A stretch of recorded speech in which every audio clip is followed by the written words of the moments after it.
jërë ngeen jëf sunu mbokku internautes yi yéen ñi nga xam ne yéen a ngi ci baolinfo.net mbokk ñu dikk ak yéen ci benn xibaar xam ngeen ne fan yu ñu génn bëri na ay manifestation yoo xam ne amoon na ba am ñu si ñàkk seen bakkan am ñu si ami gaañu am ñu si ñàkk seen alal li ko waraloon nag muy mbiri Ousmane Sonko ak mbiri Adji Sarr xalifa général des Mourides nag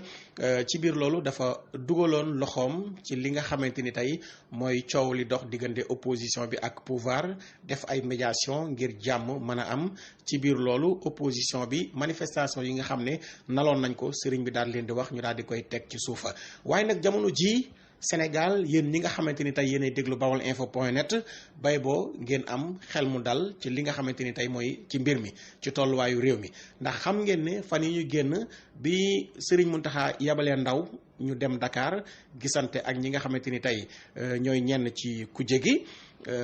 opposition bi bëri na ay poñ yoo xam ne toll ci fukk ñu wax ko Serigne Mountakha ngir mu waxtaan si ak ki nga xam ne mooy njiitu réew mi di président Macky Sall xel nag mën naa dal ci mbir mi li tax ñu wax leen ko mooy ki ngeen di gis ci photo bi nii mu ànd ak Serigne Mountakha mooy Cheikh Abdou Bara Doly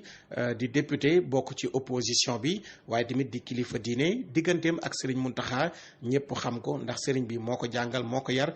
di waajuram. tey Cheikh Abdou Bara Doly dem na waxtaan ak Serigne Mountakha ci tolluwaayu réew mi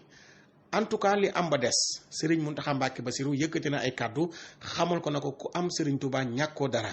Cheikh Abdou Bara Doly na ko nag feddali na ko ni nga xam ne moom lañ ko waxee woon ne teg nañ lépp ci suuf dañuy ñëw di la ko gën di dëggalal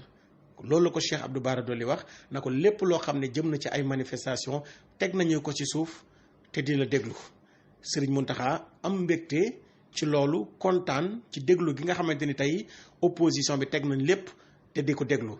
ginnaaw loolu nag si la ko Serigne Mountakha félicité léegi nag xibaar yi nga xamante ni mën nañ leen ko jox mooy opposition bi am na lu ñu sàkk woon en tout cas li am ba des mooy rafet njortu mën naa am ci mbir mi.